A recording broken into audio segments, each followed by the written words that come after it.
Hello everyone. एक मानसिक बीमारी ऐसी होती है जिसमें इंसान को कोई शारीरिक बीमारी नहीं होती, उसके बाद भी उसको लगता है कि उसको कोई सीरियस गंभीर बीमारी हो गई है, जिसकी वजह से वो बहुत परेशान होता है। मेरा नाम डॉक्टर निधि जैन बुखारिया, मैं एक साइकेट्रिस्ट हूँ इंदौर से। आज आपके साथ डिस्कस करूँगी एक बीमारी जिसका नाम है हाइपोकॉन्ड्रियासिस या सोमेटिक सिम्पटम डिसऑर्डर। क्या ये बीमारी होती है, क्या इसके लक्षण होते हैं, ये किसको होती है, क्या क्या परेशानियां होती हैं इसकी वजह से और इसका इलाज क्या है, यही मैं आज इस वीडियो में डिस्कस करूंगी। अब इस बीमारी के लक्षण क्या होते हैं। इसमें क्या होता है, जैसे जो नॉर्मल बॉडी के सेंसेशन होते हैं, पेशेंट को लगता है कि ये किसी बीमारी के लक्षण हैं। जैसे अगर पेशेंट का पेट दर्द हुआ, एक एग्जांपल लेते हैं, पेट दर्द हुआ, हो सकता है उसको एसिडिटी हो या कुछ खाया पिया गड़बड़ हो, तो जब उसको पेट दर्द होगा तो उसको क्या लगेगा कि हाँ, उसको शायद अंदर पेट में पेट में ट्यूमर हो गया है, उसको एब्डोमिनल ट्यूमर हो गया है। फिर क्या होगा, कभी दोबारा पेट का प्रॉब्लम बहुत कॉमन है, किसी को भी कभी भी हो सकता है, या फिर नॉर्मली खाया तो उसको पेट में फुलनेस लग रही है, या फिर अच्छे से डाइजेशन नहीं हो रहा है, या एसिडिटी हो रही है, थोड़ा सा पेट में घबराहट हो रही है, कुछ भी ऐसा लग रहा है,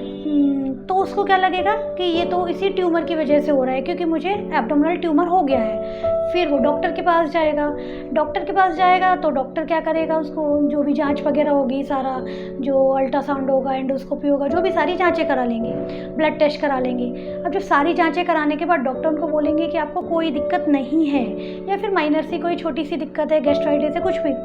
और उसको मेडिसिन दे देंगे, तो पेशेंट को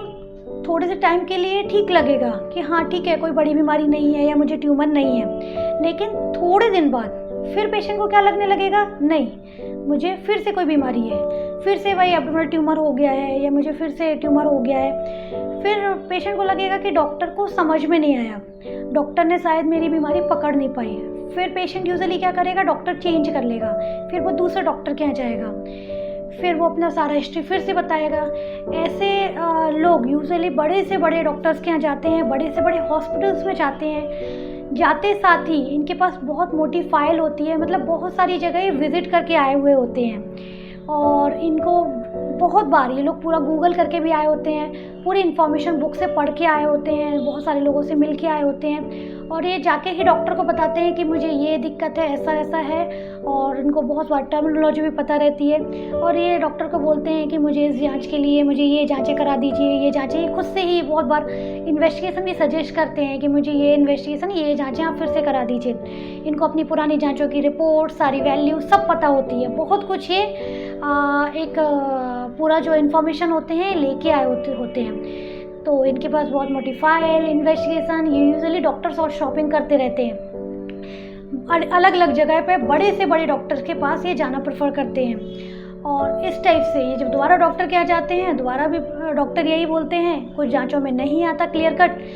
या फिर उनके जो भी लक्षण होते हैं वो किसी बीमारी को सजेस्ट नहीं करते, है ना। तो फिर उसके बाद क्या होता है, पेशेंट को थोड़ा सा एश्योरेंस होता है कि हाँ ठीक है, शायद नहीं है, थोड़े दिन के लिए उसको लगता है कि हाँ शायद ठीक है, और धीरे धीरे उसको फिर वही लगने लगता है कि नहीं, बीमारी है, शायद डॉक्टर पकड़ नहीं पा रहा है, या किसी को मेरी बीमारी समझ में नहीं आ रही है, और फिर वो वही काम करना फिर से शुरू कर देता है। तो इसके लक्षण यूजुअली वही होते हैं जो नॉर्मल बॉडी सेंसेशन है, कि अगर आपके एब्डोमेन में कोई प्रॉब्लम हो रही है तो लगेगा एब्डोमेन की प्रॉब्लम है, ट्यूमर। अगर किसी को धड़कन कुछ बढ़ रही है तो उसको लगेगा कि उसको कोई हार्ट की बड़ी प्रॉब्लम हो गई है, या फिर कभी लगेगा कि लंग्स में बड़ी प्रॉब्लम हो रही है, सिर अभी हल्का सा कभी भारी हो गया, या सिर में हल्का सा चक्कर आ रहा, जो यूजुअली बहुत लोगों को हो जाता है, तो उसको लगेगा कि शायद मुझे ब्रेन ट्यूमर है। अगर कोई प्रोस्टिट्यूट को विजिट किया है, उसको लगेगा कि मुझे वीकनेस लग रही है, तो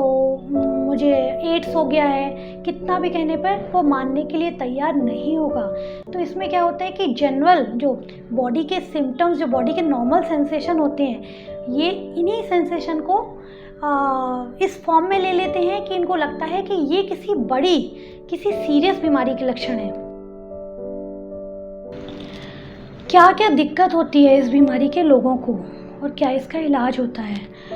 तो इस जो बीमारी के लोग होते हैं, तो सबसे पहले तो 80% लोगों में इनमें डिप्रेशन या एंग्जाइटी साथ में होती है, मतलब इनमें यूजुअली कोई ना कोई मेंटल इलनेस साथ में हो जाती है। एक तो बहुत परेशान हो जाते हैं ये, और इनके मन से भी ये वहम नहीं जाता कि इनको बीमारी नहीं है। इनको अपनी बीमारी के लिए इंसाइट नहीं होती, मतलब इनको समझ में नहीं आता कि इनको बीमारी